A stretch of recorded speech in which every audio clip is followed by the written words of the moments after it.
बड़े पैमाने पर इंफ्रास्ट्रक्चर आधारभूत संरचनाओं का विकास हो।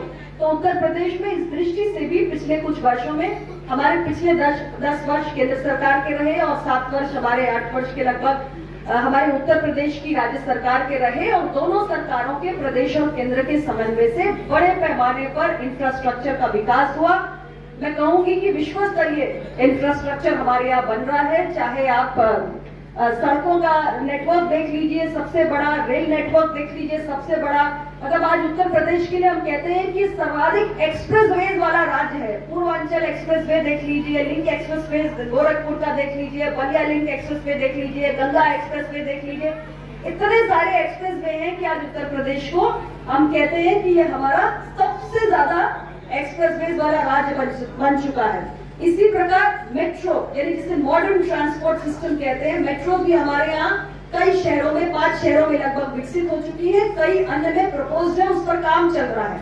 तो चाहे रोड नेटवर्क हो, हमारे रेल नेटवर्क हो, हमारे मेट्रोज हो, एयरपोर्ट्स हो, ये सब कुछ एक्सप्रेसवेज हो, ये सब कुछ बड़े पैमाने पर पिछले कुछ वर्षों में उत्तर प्रदेश के अंदर बनकर खड़ा हुआ है। डोमेस्टिक एयरपोर्ट्स हो या हमारे अंतरराष्ट्रीय हवाई अड्डे हो, सब बड़ी तेजी से अभी कुछ वक्त पहले भी बता रहे थे, जेवर का हो गया, अयोध्या का हो गया, हमारा कुशीनगर में हो गया, आजमगढ़ में बनने जा रहा है, सोनभद्र के म्योरपुर में बनने जा रहा है। तो इतने सारे एयरपोर्ट्स हमारे राज्य के अंदर कभी नहीं होते थे और उत्तर प्रदेश का भौगोलिक क्षेत्रफल बहुत विस्तृत है।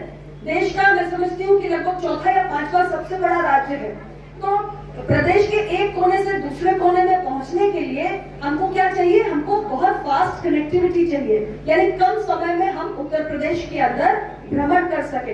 तो उस कनेक्टिविटी की दृष्टि से भी रोड, रेल, मेट्रो, इंटरनेट और एयरपोर्ट्स, ये सब कुछ आज उत्तर प्रदेश में बनकर तैयार हुआ है। और इसके साथ ही बिजली, बिना बिजली के, बिना पावर के इंडस्ट्री ग्रो नहीं कर सकती।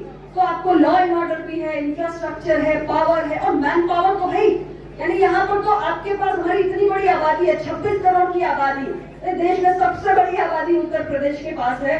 तो हमारे पास अवेलेबिलिटी ऑफ लेबर भी है, अवेलेबिलिटी ऑफ मैन पावर भी है और रॉ मटेरियल, हमारे पास रॉ मटेरियल भी है। यानी और इसके साथ सबसे बड़ी बात, ये सब कुछ देने के बाद हमारे उत्तर प्रदेश की सरकार ने एक जो इंडस्ट्री कंड्यूसिव एनवायरनमेंट होता है, यानी कि हमारे उद्योग के फलने फूलने के लिए एक जो अनुकूल वातावरण होता है, जो नीतिगत निर्णयों के माध्यम से बनाया जाता है, उसका निर्माण भी उत्तर प्रदेश की सरकार ने किया। तो हम ईज ऑफ डूइंग बिजनेस की बात करें, यानी कार्य करने की सरलता कितनी, जैसे भारत है, भारत की ease of doing business ranking में हम बहुत ऊपर जा चुके हैं। पहले हम कई पायदान नीचे हुआ करते थे, लेकिन आज